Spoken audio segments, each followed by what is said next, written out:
Assalamualaikum warahmatullahi wabarakatuh. Selamat siang Bapak Ibu mahasiswa-mahasiswi yang saya sayangi dan banggakan. Kita ketemu lagi dengan saya Profesor Dr. Yasmira Mandasari Saragi SMH dengan perkuliahan filsafat hukum di Magister Hukum Universitas Dharma Agung ya. Nah, ini bahan materi kita file yang ketiga ya Bapak Ibu. Nanti silakan dibuka yang sudah saya share. Metode perkuliahan kita kali ini melalui metode asinkronus secara daring tapi melalui video. Saya akan kirimkan link video yang saya upload di YouTube saya ke relator kita, Pak Teddy. Nanti Pak Teddy akan memberikan linknya kepada Bapak Ibu semuanya. Sebelum kita masuk ke materi, saya mewakili keluarga besar saya mengucapkan terima kasih banyak kepada Bapak Ibu semuanya yang sudah hadir dan turut berbelasungkawa atas meninggalnya ibunda saya. Semoga yang Bapak Ibu semua berikan diberikan balasan oleh Yang Maha Kuasa dengan rezeki yang berlipat ganda dan kesehatan untuk Bapak Ibu semuanya. Amin ya robbal alamin. Bapak Ibu, jangka waktu absensi kita 3 hari sejak hari ini. Silakan nanti tuliskan nama lengkap dan NPM di kolom komentar video YouTube saya. Jika ada pertanyaan boleh dituliskan di kolom komentar YouTube saya. Dan sebenarnya hari ini tanggal merah ya, makanya saya tadi pengertian saya memberikan waktu absensi 3 hari agar Bapak Ibu yang memang hari ini libur, mungkin jalan-jalan bersama keluarga, tetap bisa menikmati hari liburnya ya. Baik Bapak Ibu, silakan buka bahan materinya. Ini pandangan dari Profesor Noto Hamijojo ya dalam soal pokok filsafat hukum di bukunya di halaman 56 dan sampai 62. Ini dipengaruhi oleh pandangan Van Apeldoorn ya. Jadi berdasarkan kriteria bahwa realitinya hukum senantiasa solent, artinya itu seharusnya wujudnya berupa norma ya, dan sein atau fakta, serta kesenian hukum membentuk dan menciptakan hukum, sedangkan ilmu hukum berupa pengetahuan hukum yang diperoleh secara metodis dan disusun secara sistematis ya. Makanya kalau istilah hukum kita sering mendengar das sein dan das solent, yang seharusnya dengan yang fakta keadaan sebenarnya. Sehingga dalam hukum juga dikenal dengan ius constitutum dan ius constituentum. Ius constitutum itu hukum positif yang saat ini sedang berlaku di Indonesia, seperti hukum pidana, hukum perdata, hukum tata negara, hukum administrasi negara, dan lain sebagainya yang sedang kita pelajari ya. Nah, sedangkan ius constituentum adalah hukum yang dicita-citakan. Jadi ibaratnya das sein dengan das solent. Das seinnya fakta, das solentnya itu yang seharusnya ya.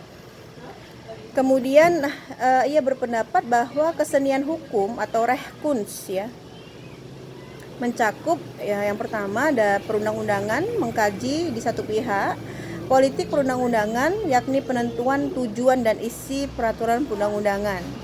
Jadi di pihak lain teknik perundang-undangan atau legal drafting ya, mengkaji cara merumuskan norma ya, sehingga tujuan dan isi peraturan perundang-undangan yang dimaksud pembentuk hukum dapat diekspresikan dengan jelas dan tepat serta tidak multitafsir.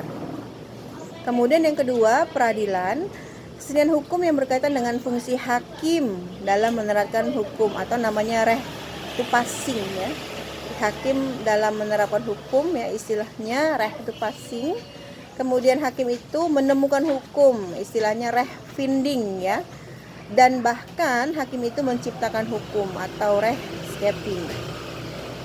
Jadi hakim ini sangat luar biasa Bapak Ibu, tuntutan dari masyarakat kepada hakim. Jadi hakim itu dikatakan bisa menerapkan hukum, bisa menemukan hukum, kemudian hakim bisa menciptakan hukum. Reh tu passing, reh finding, dan rehscaping. Ya. Di balik ilmu hukum diklasifikasikan ke dalam 4 bidang, yaitu sosiologi hukum, sejarah hukum, ilmu perbandingan hukum, ya, dan dogmatik atau ilmu hukum dogmatik atau dogmatika hukum. Nah, ini filsafat hukum Bapak Ibu menduduki tempat yang berdiri sendiri dalam klasifikasi ilmu hukum. Ya, jadi tidak masuk ke dalam ilmu hukum katanya, karena ilmu hukum kan diklasifikasikan ke dalam 4 ya, ada sosiologi, kemudian ada sejarah, ada ilmu perbandingan, kemudian ada dogmatik. Jadi filsafat hukum itu nggak masuk ke dalam ilmu hukum ya, gitu, katanya berdiri sendiri ya. Oke, selanjutnya ada tergolong refleksi teoritikal dari pengembangan hukum, yaitu mencakup yang pertama ilmu-ilmu hukum ya, objek telaah tatanan hukum nasional dan internasional dibagi atas ilmu-ilmu hukum normatif. Jadi perspektifnya internal ya, objek formal hukum sebagai solent sin. Tadi sempat saya katakan solent seharusnya, sin fakta ya, solent sin.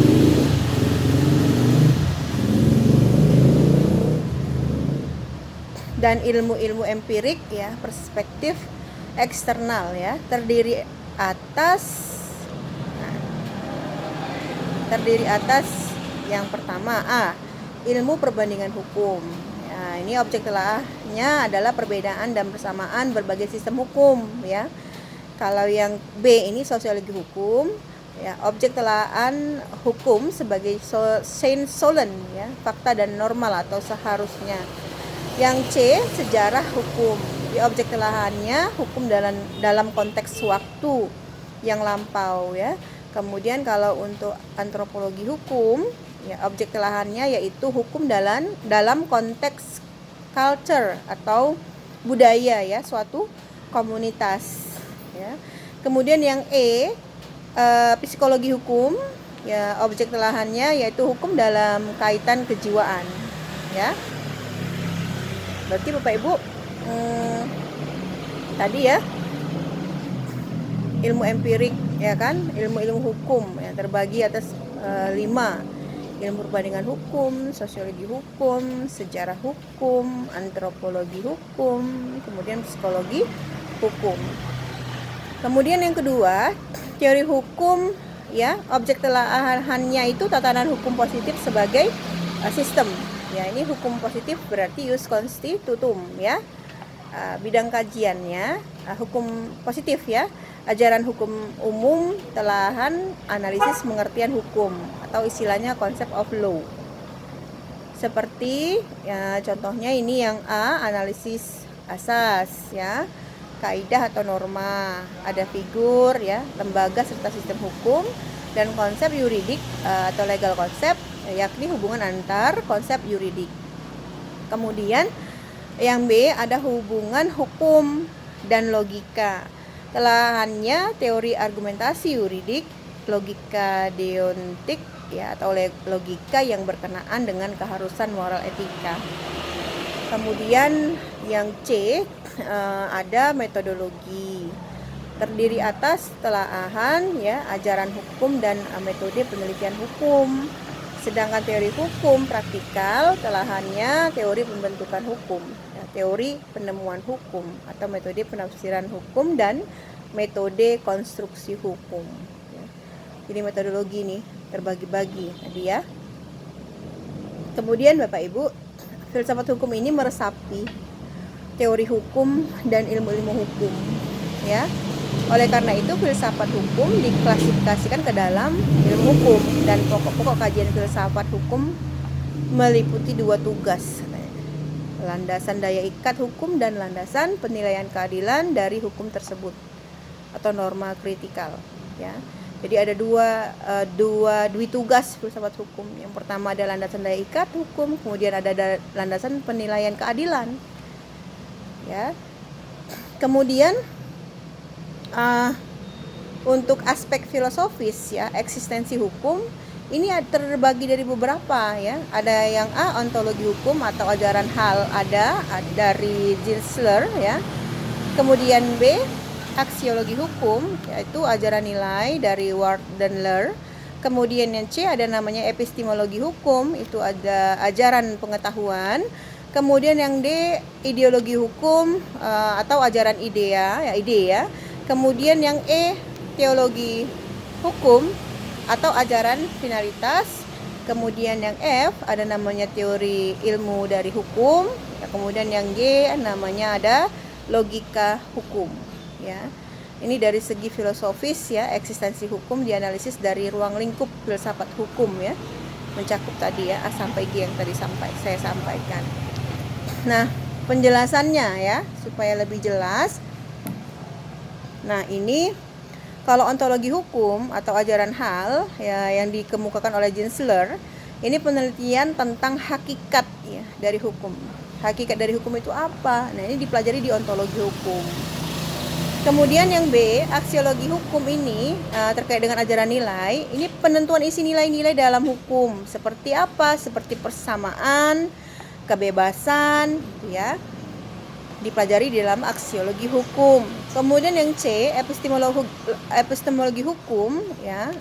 Ini terkait dengan analisis tentang hakikat pengetahuan hukum, sehingga merupakan penentu dari metodologi hukum, ya. Kemudian ada yang D, ideologi hukum. Ini penentuan wawasan menyeluruh atas manusia dan masyarakat yang berfungsi sebagai legitimasi institusi hukum. Sistem hukum, baik sistem hukum secara menyeluruh atau universe maupun sistem hukum tertentu, ya. Ini terkait ajaran ideologi, ya.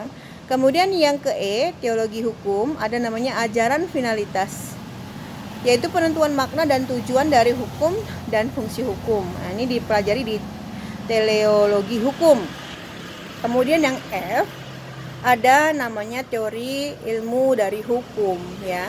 Jadi ini terkait dengan penentuan meta teori, ya, ilmu hukum, analisis mengenai keilmiahan ilmu hukum, ya. Ini dipelajari di teori ilmu hukum, ya. Kemudian yang G ada namanya logika hukum. Jadi penelitian cara berpikir dan berargumentasi yuridis serta bangunan logika struktur sistem hukum, ya. Itu, ya, terkait dari segi filosofis eksistensi hukum dianalisis dari ruang lingkup filsafat hukum, ya. Tadi sudah saya jelaskan, ya, ada sampai G. Baik Bapak Ibu, terima kasih banyak atas waktunya dan perhatiannya. Semoga kita semua selalu sehat, bahagia dan sukses. Semoga kita semua banyak rezekinya, ya, dan disayangi oleh semua orang. Ini sudah habis materi saya di file yang ketiga, ya, bahan materi yang ketiga. Insya Allah akan kita lanjutkan di minggu depan. Semoga Bapak Ibu senantiasa dalam keberkahan yang Maha Kuasa. Ini mohon maaf agak ribut, ya, karena saya lagi di pinggir jalan untuk membuat video. Saya khawatir nanti terlambat, ya, karena saya lebih suka disiplin, ya, sejak dulu. Makanya kalau bisa mahasiswa jangan menunggu, ya. Jadi sebagai dosen pengennya sih semua dosen itu bisa on time, ya, sehingga mahasiswa juga merasa senang. Karena sebenarnya dosen dan mahasiswa ini saling menguntungkan dan saling membutuhkan, ya. Tidak bisa berdiri sendiri dan tidak bisa saling egois, jadi harus bekerja sama. Terima kasih banyak Bapak Ibu semuanya. Selamat weekend. Saya mohon maaf jika terjadi kesilapan dalam penyampaian. Saya akhiri dengan wassalamualaikum warahmatullahi wabarakatuh. Selamat siang Bapak Ibu semuanya.